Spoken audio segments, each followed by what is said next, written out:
আসসালামু আলাইকুম। Welcome to my channel Foodies Flavour বিডিতে।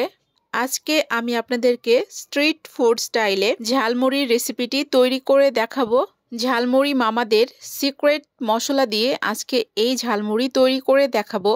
ঘরে এভাবে ঝালমুড়ি বানাতে পারলে ঝালমুড়ি মামাদের কাছে গিয়ে আর ঝালমুড়ি কিনতে হবে না।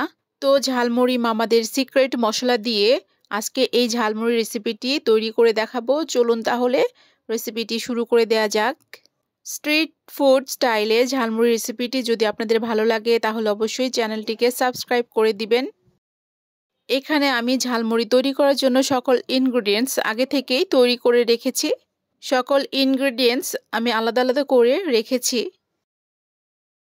এখানে আমি 2.5 কাপ পরিমাণ মুড়ি নিয়েছি, পেঁয়াজ কুচি করে কেটে নিয়েছি, মরিচ কুচি করে কেটে নিয়েছি, ধনিয়া পাতা কুচি করে কেটে নিয়েছি, পরিমাণ মতো লবণ নিয়েছি, লেবুর খোসা কুচি করে কেটে নিয়েছি। এখানে আমি বড় সাইজের 2টি পেঁয়াজ কুচি করে কেটে নিয়েছি।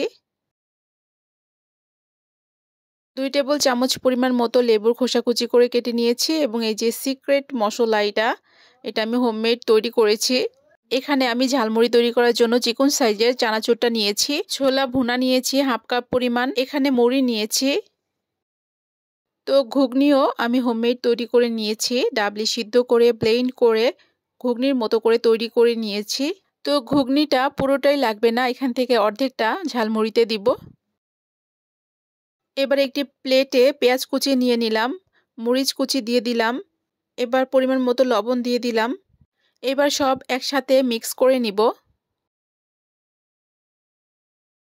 তো এভাবে পেঁয়াজ মরিচ লবণ এভাবে একসাথে চটকিয়ে আঙ্গুলের সাহায্যে সবকিছু ভালো মতো মিক্স করে নিচ্ছি।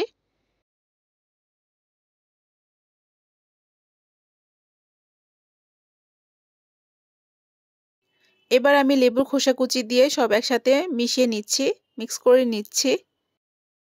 এবার ধনিয়া পাতা কুচি অ্যাড করে সবকিছু ভালো মতো মিশিয়ে নিব।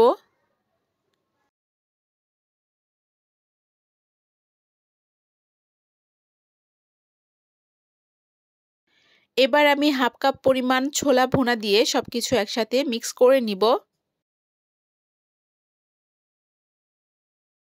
তো আমার ছোলা ভুনাটা পেঁয়াজ কুচির সাথে মাখিয়ে নেওয়া হয়ে গিয়েছে। এবার আমি ঘুগনি দিয়ে দিব। এখানে 1/3 কাপ পরিমাণ ঘুগনি রয়েছে, তার থেকে আমি অর্ধেকটা ঘুগনি দিয়ে দিব। পুরো ঘুগনিটা লাগবে না, পুরোটা দিলে কিন্তু ঝালমুড়ি একদম ভেজা ভেজা হয়ে যাবে, সেই জন্য আমি অর্ধেকটা পরিমাণ ঘুগনি দিয়ে দিলাম আর অর্ধেকটা রেখে দিলাম। এই পর্যায়ে আমি 1 চামচের মতো সরিষার তেল দিয়ে দিচ্ছি। এবার সব হাতের সাহায্যে ভালো মতো একটু মিশিয়ে নিচ্ছি। তো ঘুগনি মিক্সিং এর বিষয়টা কিন্তু আমাদের অবশ্যই খেয়াল রাখতে হবে। এবার সেই ঝালমুড়ি মামাদের সিক্রেট মশলাটা অ্যাড করে দিব। ঝালমুড়ি মামাদের এই সিক্রেট মশলাটি আমি হোমমেড তৈরি করেছি। আদা রসুন পেঁয়াজের পেস্ট, 5 ফোড়ন, জিরা ও ধনিয়ার গুঁড়ো, জলপাই আচারের তেল, গরম মশলা একসাথে জাল করে আমি এই মশলাটি তৈরি করে নিয়েছি। তো এখান থেকে আমি 3 চামচ পরিমাণ মশলা দিয়ে দিচ্ছি। এই মশলাটির কারণেই ঝালমুড়ি অনেক বেশি টেস্টি হয়। আর এ ধরনের মশলা দিয়েই ঝালমুড়ি মামারা কিন্তু ঝালমুড়ি তৈরি করে থাকেন। আমি কিন্তু স্ট্রিট ফুড স্টাইলেই সব কিছু দেখাচ্ছি, যেভাবে স্ট্রিট ফুড স্টাইলে ঝালমুড়ি তৈরি করা হয় আমি কিন্তু ঠিক সেভাবেই চেষ্টা করেছি দেখানোর। আশা করছি আপনাদের সকলের ভালো লাগবে। তো এখান থেকে আরও 1.5 চামচ পরিমাণ মশলা বেঁচে গিয়েছে, সবটা লাগেনি। তো আমি আর চামচের সাহায্যে সব কিছু ভালো মতো মিক্স করে নিচ্ছি। এবার আমি মুড়ি ঢেলে দিচ্ছি। বাটিতে 2.5 কাপ পরিমাণ মুড়ি নিয়েছিলাম, সেখান থেকে 1 কাপ পরিমাণ মুড়ি এখন ঢেলে দিলাম। তো চামচের সাহায্যে সবকিছু মেখে নিচ্ছি। তো হাতের সাহায্যে সবকিছু ভালো মতো এখন মেখে নিব। মশলার সাথে মুড়ি ভালো মতো মিশিয়ে নিব। তো মুড়ি মাখিয়ে নেওয়া হয়ে গেলে এবার আমি চানাচুর দিয়ে দিব।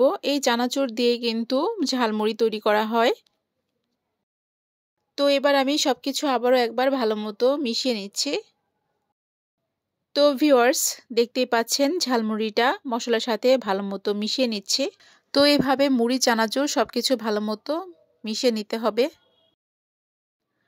স্ট্রিট ফুড স্টাইলে ঝালমুড়ি মামাদের সিক্রেট মশলায় তৈরি করে দেখালাম আজকে ঝালমুড়ি এই রেসিপিটি। তো আমার ঝালমুড়ির এই রেসিপিটি যদি আপনাদের ভালো লাগে তাহলে অবশ্যই আমার চ্যানেলটিকে সাবস্ক্রাইব করে দিবেন। ভিডিওতে লাইক দিবেন, ভিডিওটি শেয়ার করবেন এবং কমেন্টস করে জানাবেন। আল্লাহ হাফেজ।